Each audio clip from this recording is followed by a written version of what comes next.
Hello and welcome to the Ocean Impact Podcast.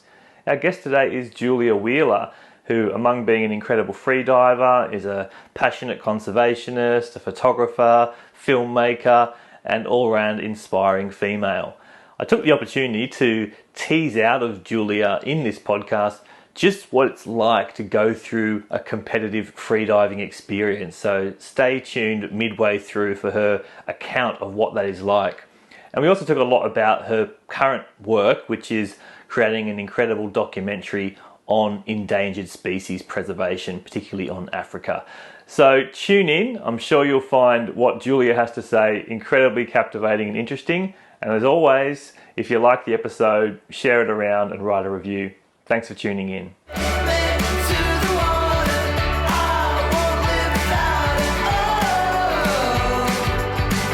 Take the ocean out of me. Okay, really pleased to have on the podcast today an old friend and great ally in ocean conservation, Julia Wheeler. How are you, Julia? I'm good. How are you, Tim? Very good, thank you. Thanks for tuning in. So you're in Clovelly today in Sydney. How are you coping with the current circumstances around the lockdown? Oh, I absolutely hate it. I hate it so much. I can't swim, which is really frustrating, but I know that a lot of people have it 10 times worse than I do. But yeah, I mean, and I'm also not a parent who has a 2 or 3 or 10-year-old running around screaming. So I'm considering myself pretty lucky, but it is really frustrating. What about you? Look, I'm coping okay. We were just having a chat before we started the recording that I used to live in the eastern suburbs of Sydney where you are now, and I'm definitely thankful that I don't live there with all the closed beaches. And what I'm imagining is a bit of not only frustration, anxiety, but also maybe even a little bit of angst that you can't access the ocean. Is that what you're picking up around there? Yeah, I'm definitely angry about it. I mean, there's still people surfing in the water, and I don't know how to surf, and I'm actually a little bit scared of surfing, but I've been seriously tempted just to grab a board and wrap a rope around my leg and pretend I know how to surf just so I can go in the ocean. But yeah, and on the other hand, I kind of feel, I definitely feel jealous, but I'm also like, yeah, go guys, get the water while you can. But yeah, it's definitely not cool. Have you been in the ocean recently? When was the last time you were in the salt water? I don't know. I actually can't remember. Yeah, I don't know. Okay. Probably Gordon's Bay actually before everything closed. About 3 weeks ago.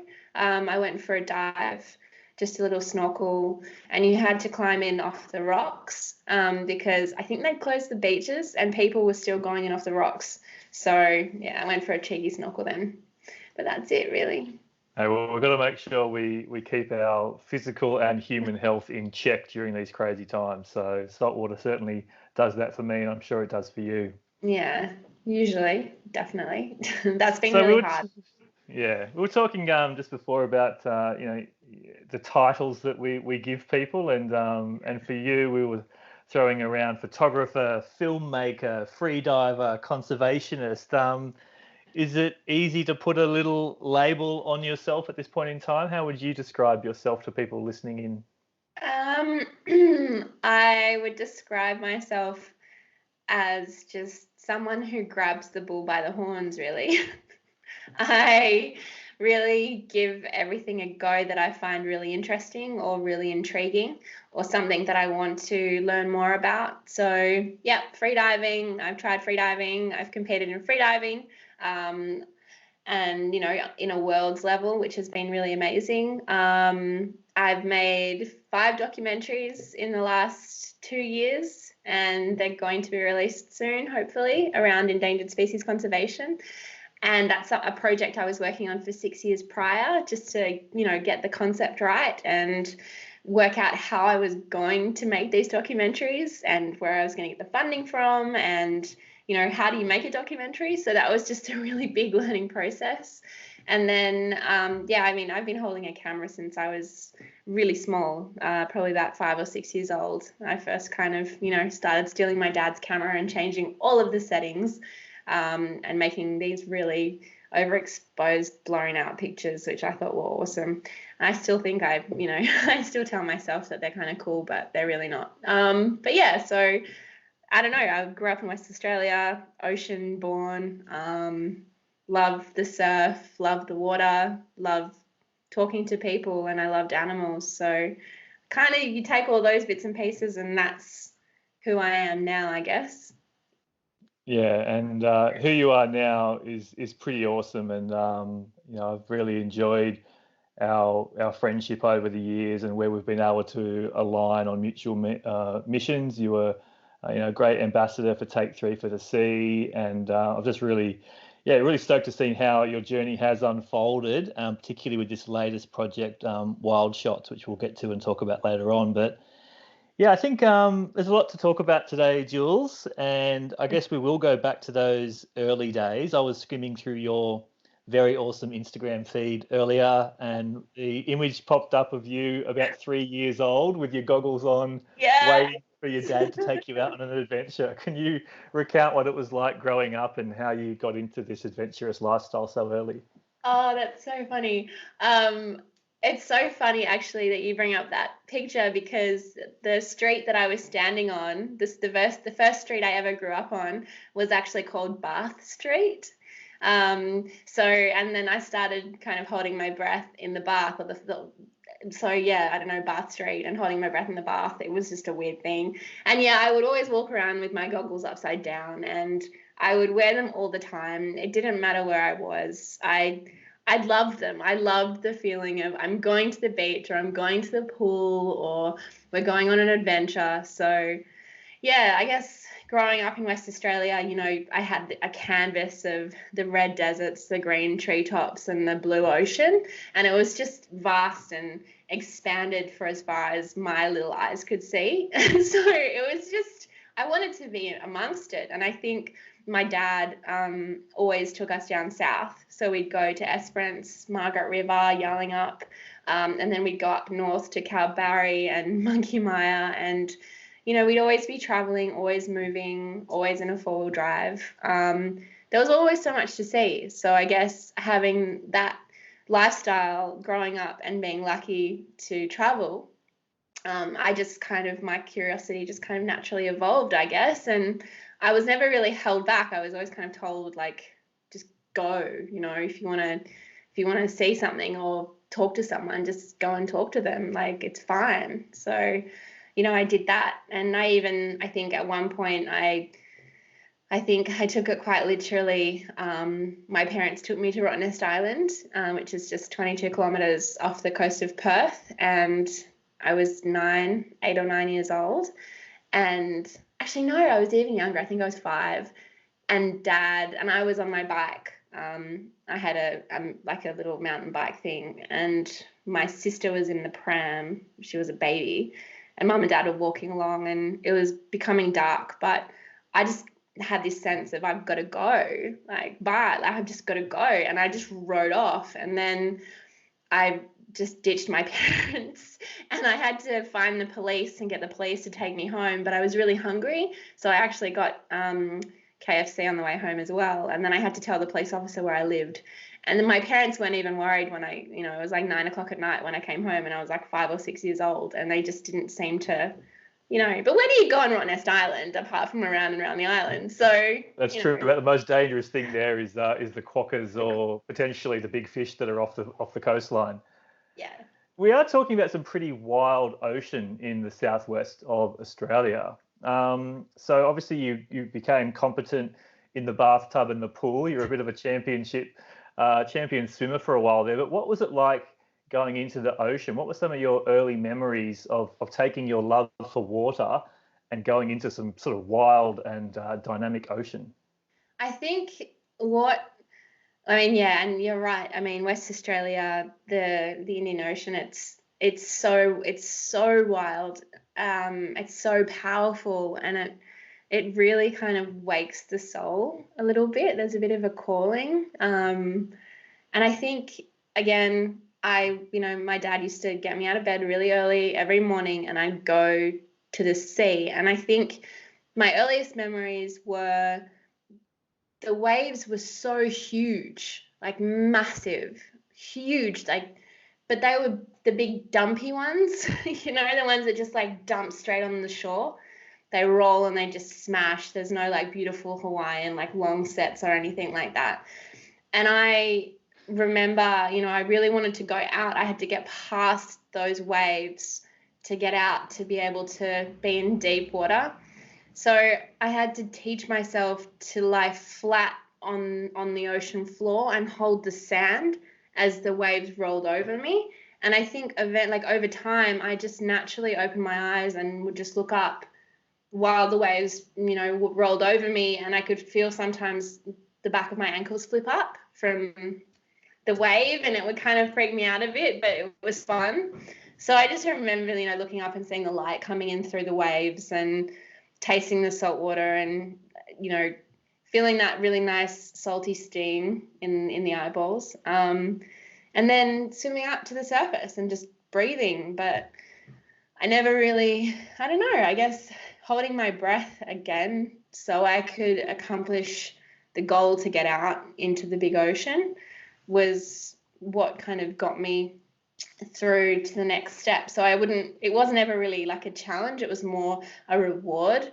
Like if I held my breath, laid on the ocean floor, looked up, I knew that I would then be free. So I would overcome this big, fear of being dumped, and you got seriously smashed by those waves. So yeah, I guess that's kind of the earliest memories or how I felt about the sea. It was always a reward, I guess. Yeah. Was your father similarly swimming with you at those times, or was he surfing? What was his purpose in going to the beach? No, Dad would just be in the water as well, I guess. He would just go for a swim.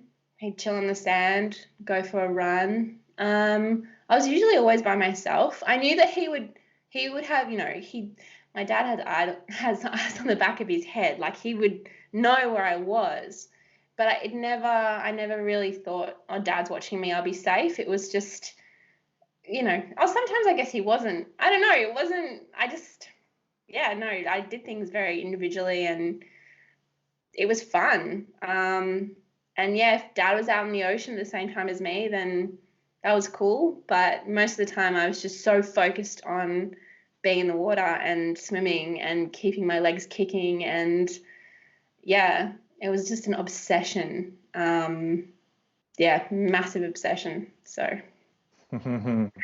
So the swimming obviously was a big part of it, and then you just enjoyed spending increasingly more time underwater, even when you were swimming, right? So what then happened between that obsession with swimming and that relationship that you had as a teenager to then actually get into the world of freediving, which is it's a pretty significant evolution onwards from that?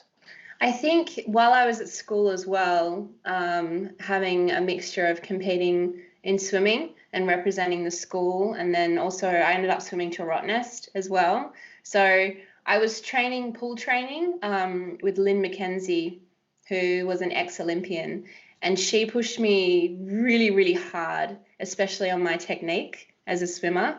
And I'm super grateful for being able to train with her at Challenge Stadium in West Australia. So I think I evolved, like my pool training then went into ocean swimming.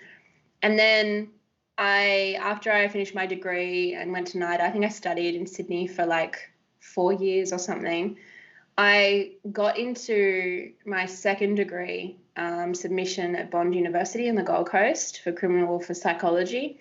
And 2 days before I was meant to go, I just bailed, and I just sold everything in my apartment, and I just got a one-way ticket to Thailand, and I just wanted to just chill out and just be be young, I guess. I wanted to be in my early 20s and not, feel like I had to conquer the world or do all this, do more studying, or, I kind of felt pressure a little bit that I had to do this and do that and be like everyone else and get a degree and, because I didn't ever really do anything my family wanted me to do. I just did what I wanted to do, which I think it's the way it should be. As in, I followed my senses to where I wanted to be in life. And that was really challenging in itself. But I gave up that other degree, moved to Thailand, and I knew I just wanted to go back into the water. I really, really knew. In all of me, it just said, let's just go back, go to the islands, go have fun, relax. And some of my friends just said to me, just chill out, like go and have fun. So I went to Thailand, and then I did a scuba diving course. I just booked the whole way through to dive master. So it was 6-7 weeks of training. And it was fun, like scuba diving's fun. But after I'd finished scuba diving, I walked past a shop in an island that I was living in called Koh Tao. And it was like a free diving shop. And I'd seen the big fins. And I thought I'll give it a go. And I did. And I guess that was when I was like 22 or 23. And I just loved it so much. And then I came back to Australia and I got a job, and then I hated that. And then I quit that job and I bought a camera. I sold my car and bought my first Canon, like big camera. And then I walked across Spain, the country, and then I ended up doing some photography, like working for myself for ages. And then a couple of years later, I ended up competing by accident in the Australian World Freediving, or the Australian Freediving Championships, after a breakup. And I literally I decided to go to Bali because it was a place that made me feel really happy, and I have a really nice, strong connection of friends there who are also freedivers. And I thought, I'm going to go back to Bali because I'm miserable, like super freaking miserable, heartbroken, sad. I'm going to go freediving. I'd been going back to Bali for 3 years in a row, and I went to photograph this competition, and they ended up needing other competitors because they were short. So they said 2 days before the competition, Julia, can you just enter? And I did, and then I came third, completely, didn't go in to win it or come third. I just did it because I knew it would make me happy. But it was also the most nerve-wracking thing I've ever done in my life. But I just, I think giving things a go is really important. And that's what I did, and that's what happened. And then that escalated to World Championships, and I'm a 50-meter diver. I did pretty well in World Championships, as in I just, stayed focused and loved my dives, and loved what I was doing. So that's how freediving happened. So I was just doing some reading before, and so it sounds like obviously you'd done some professional training, obviously, in your free diving, and were pretty competent. But this idea that you were there to photograph the depth championships, and then it was like, oh, Julia, you're really good at this. Why don't you go in? There was more to it than that. Like, you were well trained and well prepared to compete, but let alone you got involved and went to 30 meters and came third. I wouldn't say I was well trained. I only started training literally, honestly, it was probably 2 to 3 days before the competition. I started training, as in getting on a line, doing my breathe ups, diving down, experiencing the body change, like, really, really immersing myself in what, I guess it was an opening of a doorway, that competition, into what freediving actually is and what it can do for you as a person, and how it's probably the most incredible feeling you can have as a mammal, in the ocean. So yeah, it was really, really, really incredible experience. But I definitely hadn't trained much. But yeah, I don't know. It was that, again, I think that, everybody should give freediving a go. It's really cool. Yeah, with the right instructions, not just going out there and diving to 30 meters. No, I think this was something when I was planning our conversation today, and we're getting close to it now. Is just this like, take us, take me, take everyone listening through this experience of what it's like to free dive to depth.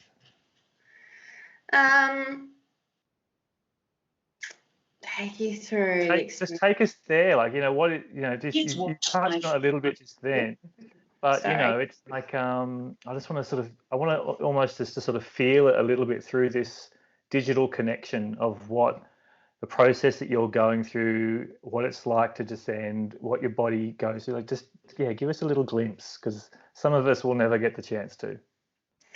Okay, so when you're freediving, in competition mode, I'll just take you through a competition, because it is a place that you have to choose to go to, which means, you have to be completely in control of everything that's going on around you. Every glitch of your body, every twitch, every feeling, from the water on your skin, your face, being able to identify with certain elements that make you feel certain ways, that help you perform or be the best that you can be in the water as a freediver.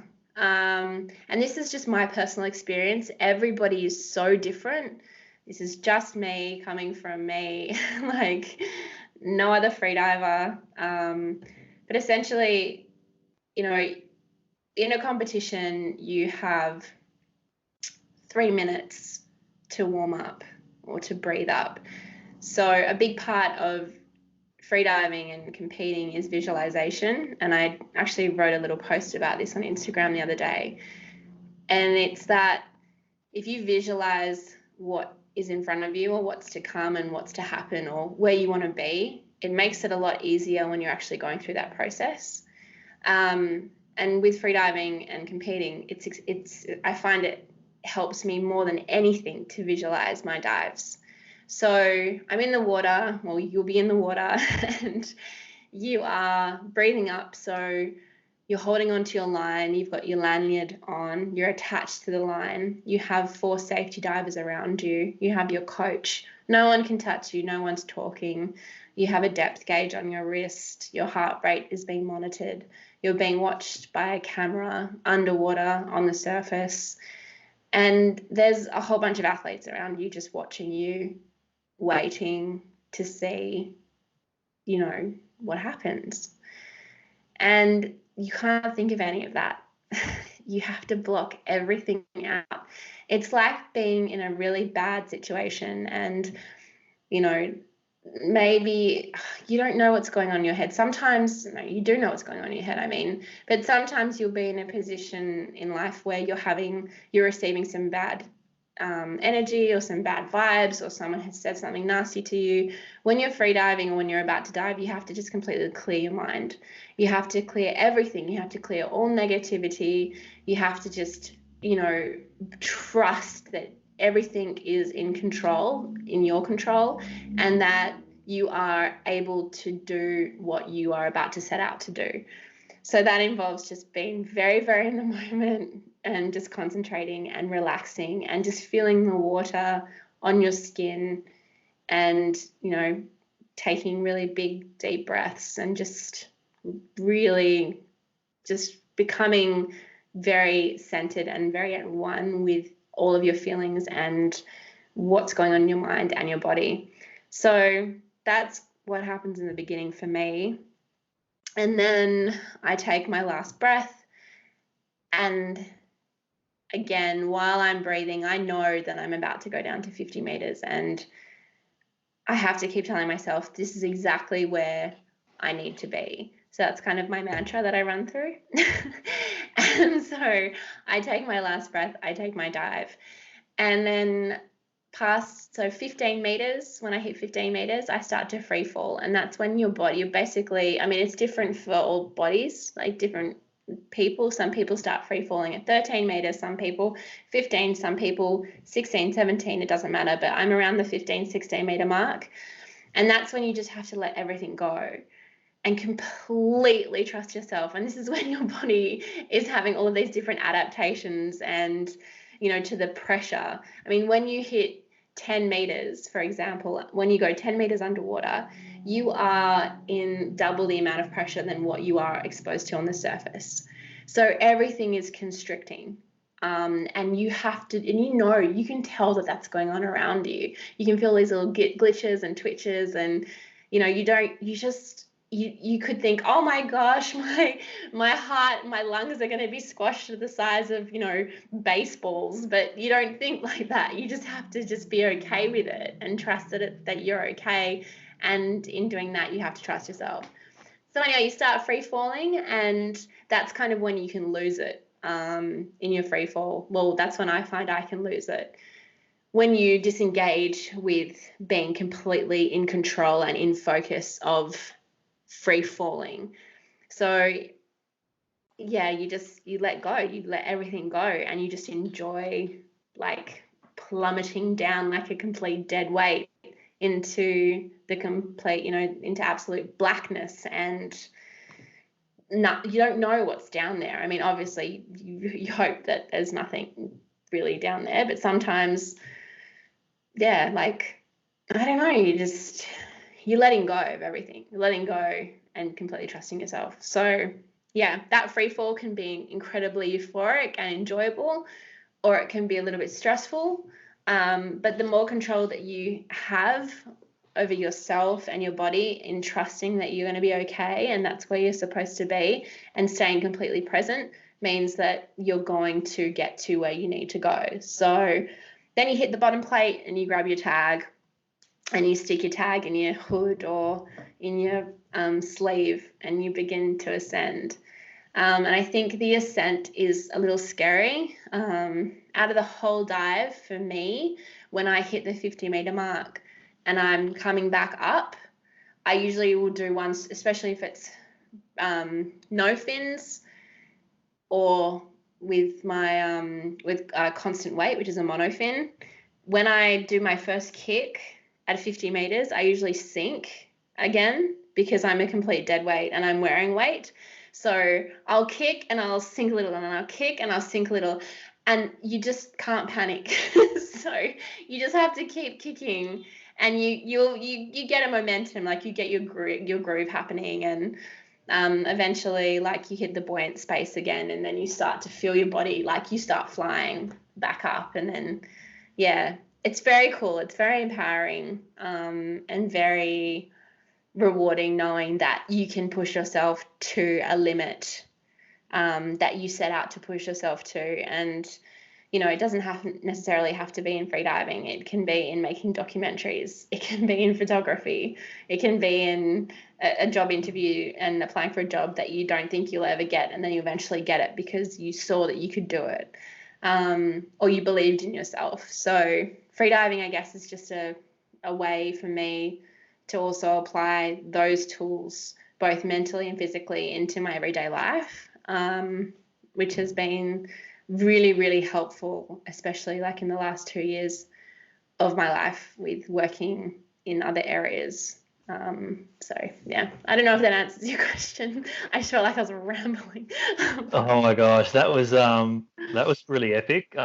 Thank you for taking us there. I think anyone out there who has attempted anything involving diving to depth in the ocean, or has imagined themselves doing that, would have been in absolute. Their attention was complete during that little exchange. Thank you so much, Julia. That's okay. That's where I was actually going to sort of take the questioning first, aside from sort of commenting about how cool, rewarding, terrifying, but also must be strangely addictive that whole experience is. But I wanted to go on to that next point about, well, yeah, how do you, having gone through such a testing experience as a mammal, and how are you applying those same sort of learnings or same controls into other aspects of life, which is what you were just sort of saying there and alluding to this last couple of years and the work that you've been doing in Africa, I'm assuming. I think it just really taught me to be present, like really, really, really present and very grounded. So, yeah, wherever I am or whoever I'm with or whoever I'm speaking to, it's just taught me to be very, very there, very engaged. But that can also be, I guess, a bit of an annoyance for people because I can be very intense because I'm so fixated and focused on the task in front of me.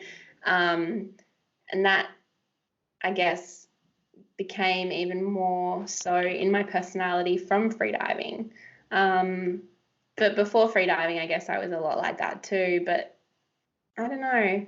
I guess I just feel a lot more centered and a lot more wholesome. I don't like using the word wholesome because it doesn't really explain. Maybe, yeah, I think grounded, like my feet definitely feel more on the ground, like more firm. So, you know, if I'm in a helicopter with an anti-poaching pilot over Kruger National Park or a national, not over Kruger National Park, over like the surrounding reserves of Kruger, and we're on an anti-poaching flight, I'm right there, you know, I'm present. I'm not thinking about the other 50 things I need to do, or, you know, I'm filming and I'm in the moment and I'm holding my gear and I'm, you know, it's just, there's so many things that it has done for me, but the main one is that it's taught me to be very, very, very there, very, very engaged and very present. And also that you can, you know, you have a choice, and having a choice as a human being is a very powerful thing,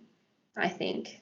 Having the ability to choose if you want to do something or you don't want to do something is such a gift that we have.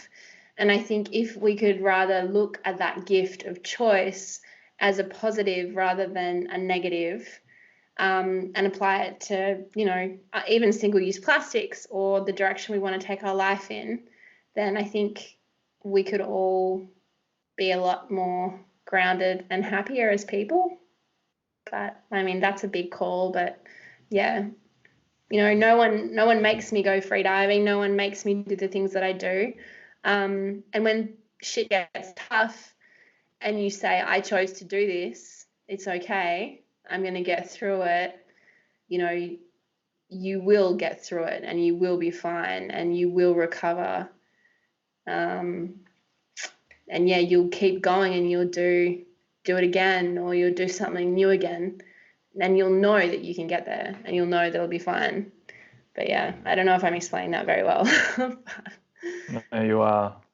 Let's jump from the ocean to species conservation in Africa. Like, where did your passion for helping the plight of endangered species, particularly in Africa, come from, and what have you been doing to scratch that itch? So when I was a kid as well, I loved animals a lot. And I told my parents when I was 6 that I was going to go to Africa. And I wanted to save, you know, I loved watching nature documentaries and I wanted to save all the animals. And that was my kind of aspiration when I was a child. And then I guess when I was 27, I met a producer who had a similar aspiration to me, and we set out to make a series called Wild Shots. And the series is about my journey behind the scenes of endangered species conservation. So I'm just a normal person in the world, like everyone else in society, and I'm going into the lives of people who are actively saving the planet and doing amazing things. And I wanted to tell their stories and share their lives, but experience firsthand how difficult it is and how real the situations are that I was faced with or confronted with. And just to show people here, you know, in the Western world, or in the first world, that we are so lucky to have what we have, and we should be cherishing what we have and protecting what we have, because there are places in the world like Africa that have stories that will just blow your mind, and they're the stories that I want to share and tell, and hopefully they'll inspire, encourage people to be more grateful and do better things for the environment. So yeah, that was kind of where it all came from, and that's the intention of it. And I hope to show you soon what it is.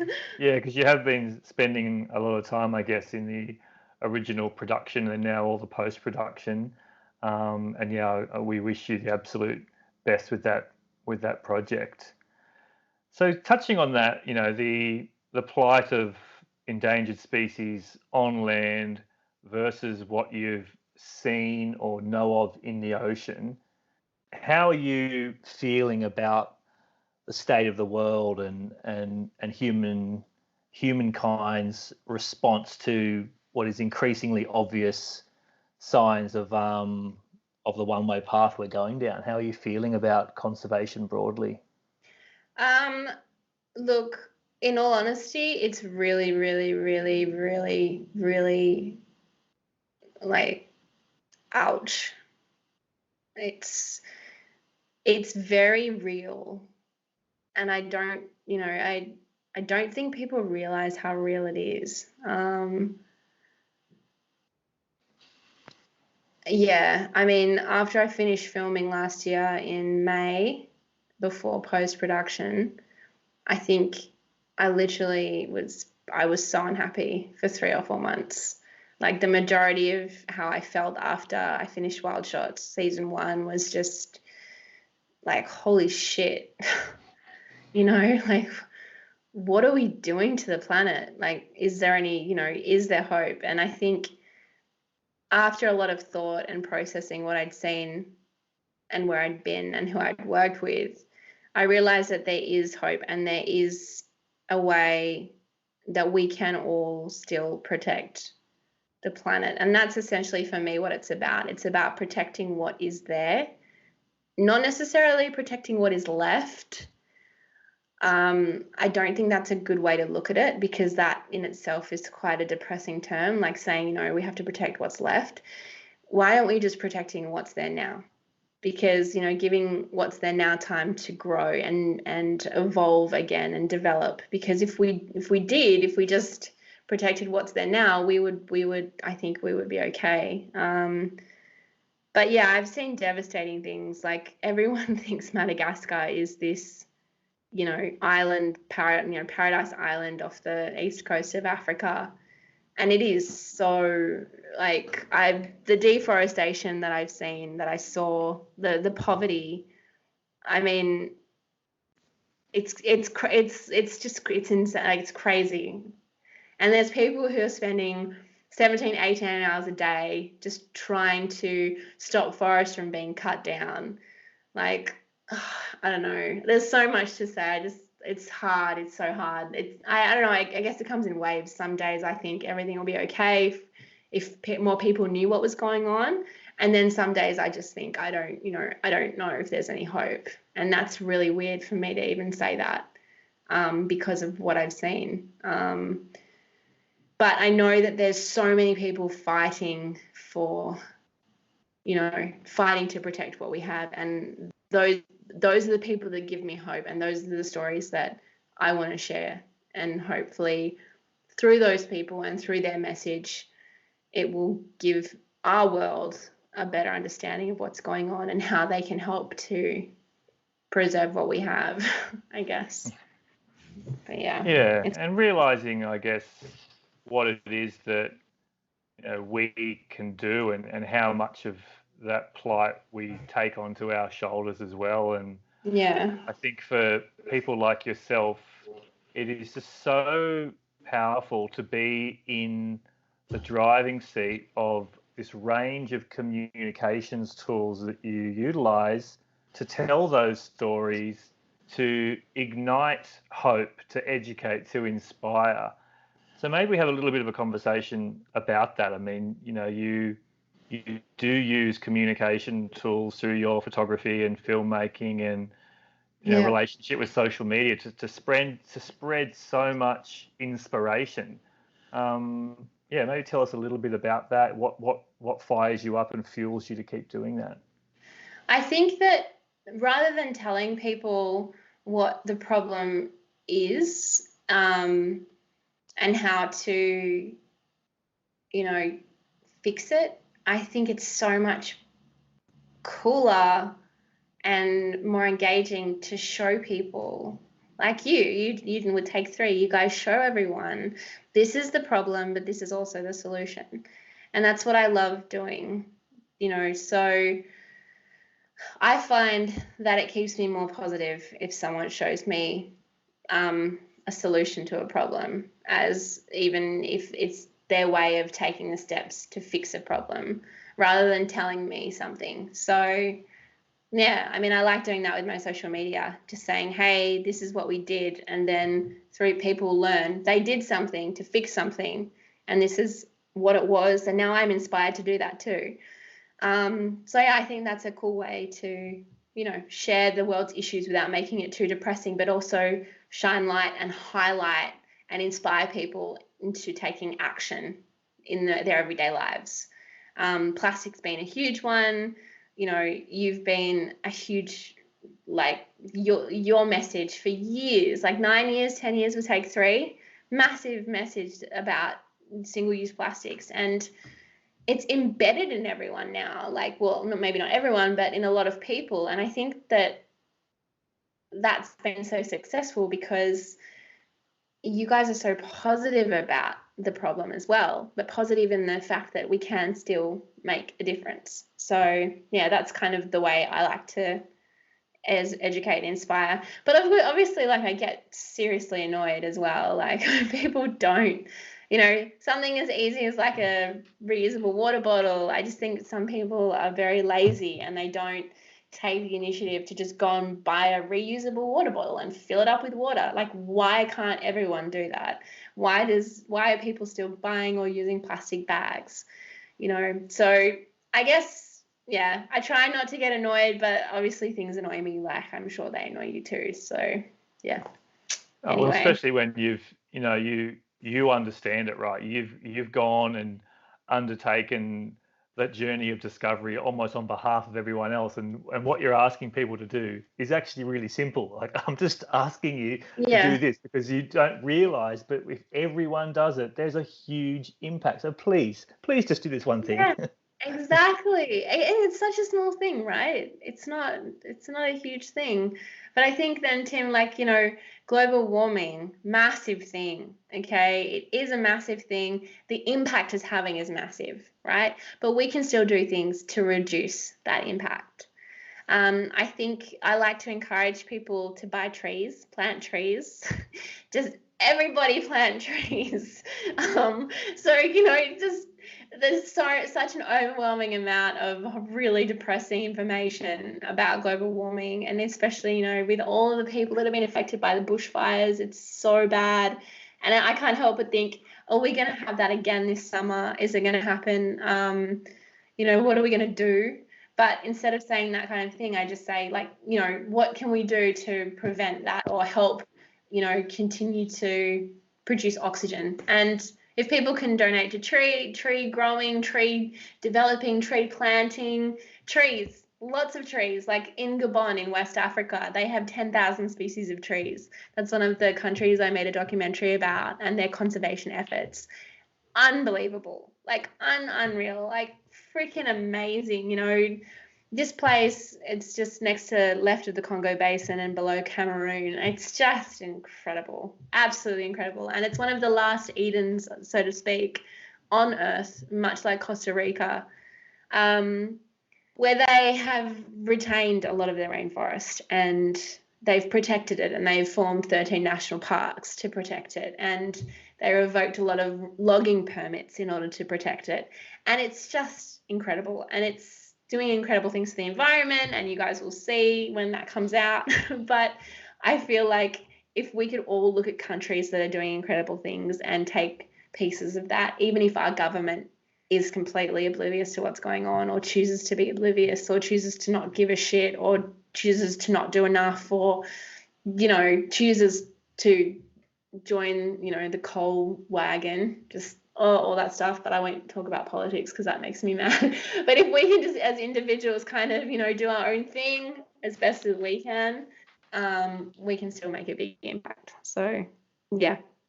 Yeah, absolutely. And I think being part of the solution, as kind of cliche as it sounds, you know, your actions, not only do they make a tangible difference, but you also have, you know, a sphere of influence around you, which I reflect upon a lot, I suppose, because, you know, like many others, I still consider myself just a normal person, but through whatever reasons and through whatever tools, you can create influence, and that influence can either be negative or it can be positive. And so keep making sure that you stand for what you believe in, and you do something, and you also let that seed out to others, which is once again back to this communication point, something I think you do really well. And I just imagine the amount of people that you inspire every day with the way you communicate about the state of the planet, and particularly about the ocean. I mean, a dive into your Instagram feed is a dive into the ocean. It's spectacular.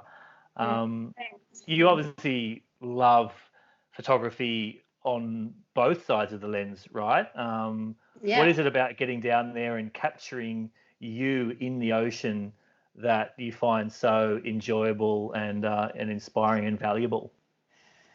I think I just like being underwater. So I just like exploring. And if someone's taking pictures of me, it's really fun, because I'm a photographer, as you know, both sides of the camera. And, you know, I was just in the Bahamas at the end of February with a friend, and he was a professional or is a professional photographer, and he'd never had anyone who was also a professional photographer with him to photograph him. And I got to shoot him, and I got to shoot a professional freediver, and it was awesome. And he was shooting me, and then we were exploring together, and we both had the same ability in the freediving world. So we were able to stay down, push our limits a little bit more. We had an amazing kind of synergy in the water. We had a great, you know, buddy situation. We would go in caves, shipwrecks, places that, you know, you're looking for things, you're looking for light, and you're looking for angles, and you're looking for, you know, it's just so much fun. And you know, and they know what to look for. So you're not doing it by yourself. You're in front of the camera because, you know, you can be, which is awesome. Anybody looks good underwater, let's be honest. It's not hard to take a bad photograph underwater, like, especially if you have shipwrecks and beautiful light and you'll have some water clarity. You know, it's an incredible place. It's so vibrant, and it's ever moving, and it's ever talking to you, and it's ever flowing, and it's just a really cool energy under there. So having that going on, and then having a photographer who knows what to look for, and then having like a person or a model or a module, whatever, like the other person who's in front of the camera know what the other person's looking for in the shot is very cool. So you kind of work together, and it becomes like this epic adventure. So yeah, that's why I love photography, and I love film underwater as well. Because yeah, it's awesome. It's epic. Like, it's exciting. It's the best feeling ever. Nothing really tops it for me. So yeah, and when you're shooting as well, like, you know, if you've got someone who's in front of your lens, and you just kind of push yourself a little bit to hold out for that shot, and then you get this shot, and you're like, this is so cool. So, and then they're really happy, and you're happy, and you know, the whole time you were just bouncing this epic energy. So yeah, it's awesome. What's it like then when it goes from that very, very cool real world experience, and then it gets translated across to this digital sort of, you know, one-dimensional layer? And then does that then mean, I mean, I guess I want to ask the question, like, do you have a love-love relationship with social media, or is it a bit of a love-hate one, or does it ebb and flow and change? I think I kind of stayed off social media for the majority of last year while I was filming wild shots. But then I've never really known how to, for me, being in photographs underwater, it's super fun, and I don't mind it. I think it's really cool. But, and it's always easy for me to post. But when I'm above the water and someone takes a picture of me, it's very weird for me to post that picture, because you'll see there aren't that many photos of me out of water. There's like a few, but Above water. yeah, above water. But I feel much more comfortable underwater. And I think if I'm not diving or I'm not experiencing something, it kind of, social media does get a little bit like, I don't want things to be an effort. Like, I want to be educating people and also inspiring people, and not posting what I had for breakfast. I want to really be engaging, and that can be hard to do if you're not actively involved in the world of freediving at the time. So if you pull up an old photograph, like at the moment, I'm pulling up so many pictures from my archives, but then I'm thinking, what can I say that, where I can drive people or, inform people. But in what you were saying as well before is that I've actually just, in the Bahamas, I wasn't there on a photographic trip. I was there filming. So I do have a short 7-minute film coming out on sharks, or hammerhead sharks, and their importance for our environment. That'll be finished in a couple of weeks. And it's my first of a number of short episodes that I want to do. So I can take people underwater in a film, like a small film, and give them that experience and show them that it's okay to dive with sharks, and they're actually really precious for our environment, and the underwater ecosystem, and why we need them, and why they're so important, and why they're so freaking cool.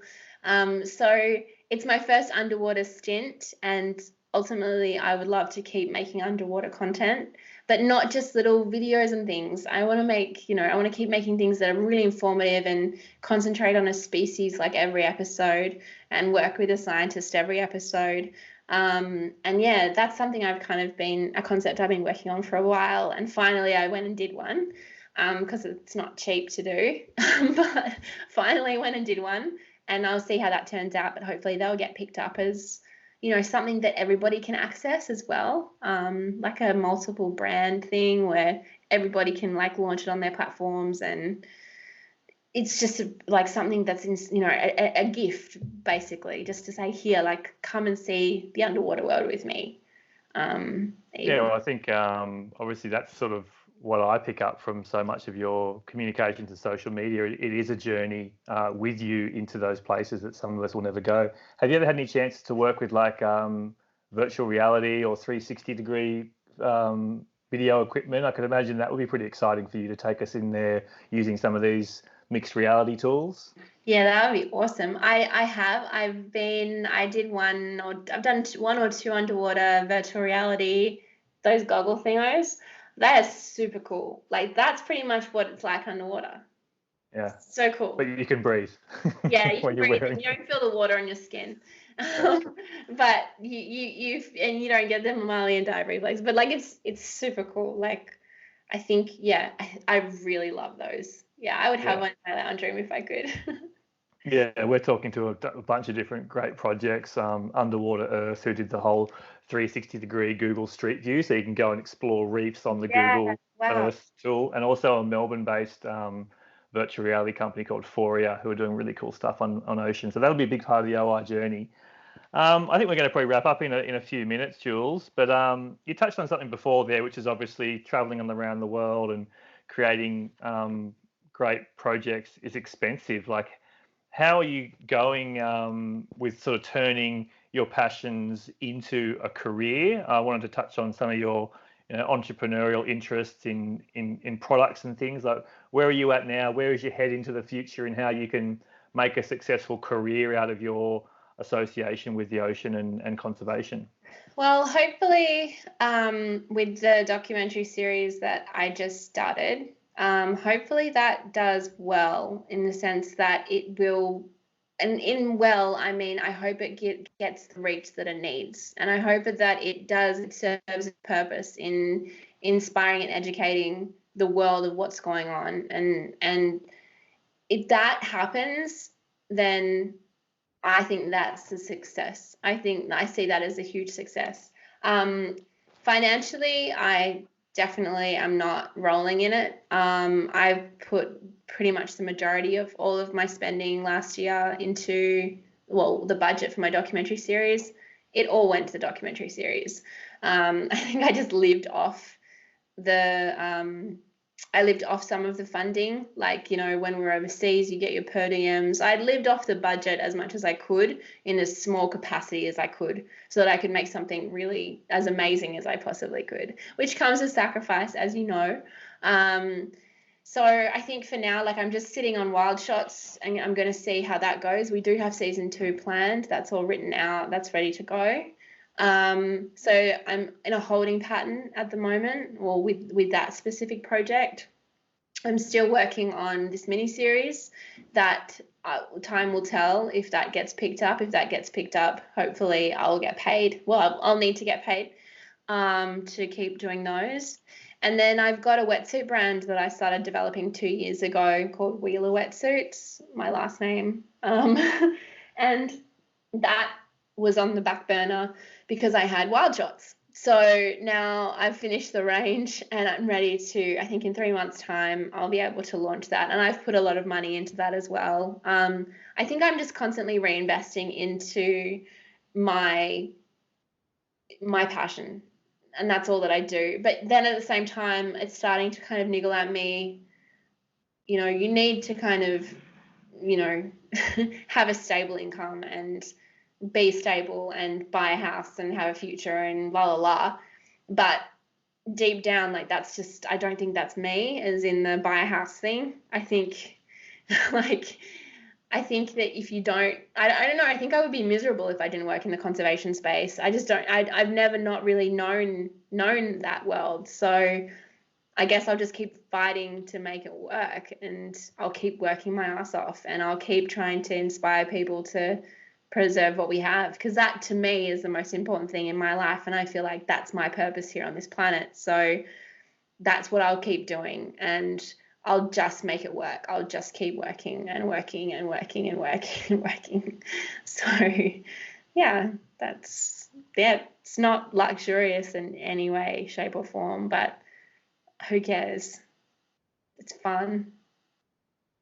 Well, I hope that in 2, 5, 10, 20 years' time, we share a drink and we look back and you look and say, wow, not only did I keep on following my passions, but I got everything else that was deserved as well. Because I think that to me is so much of the fire in my belly with OIO is if there's people out there who are trying to right all the wrongs that we've been allowing, all the abuses that we've been doing to our planet and people, if they've got solutions to make it better, like, why aren't we giving them the tools to do so? And I think you are so representative of that, Jules. So thanks, Tim. Really enjoyed the chat today. I'll leave it to you to say any final words and tell people where they can find out more information about you and your work. Okay. Final words. I think just be the best person that you can be for the planet. Like, it doesn't mean you have to change your entire life, but I think, be aware of what's going on, and also, educate yourself in knowing how you can make the world a better place. And that might sound silly, but it's not. It's simple, and it's actually quite invigorating and rewarding when you can give back and you can help people who are really working their asses off to try and protect the world that we all live in. And yeah, no, my Instagram's just I am Julia Wheeler, and my website's just a holding page at the moment. And yeah, so, and then I have wild shots as well on Instagram. So hopefully soon that will be getting some love. But yeah, we'll just see. I'll probably be able to speak to you more about that later on down the track. But this pandemic's not really helping that either at the moment. So yeah, but I'm lucky. Like, I'm one of the lucky ones. I mean, I know there's heaps of people out there who are doing it super tough, and I really hope that everyone's okay and safe. So yeah. All right, Jules. Well, thank you so much again for your time today. Keep up the epic work, and hope to see you in face-to-face sometime soon. Yeah, you too, Tim. See ya. Bye.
can't take the ocean out of me.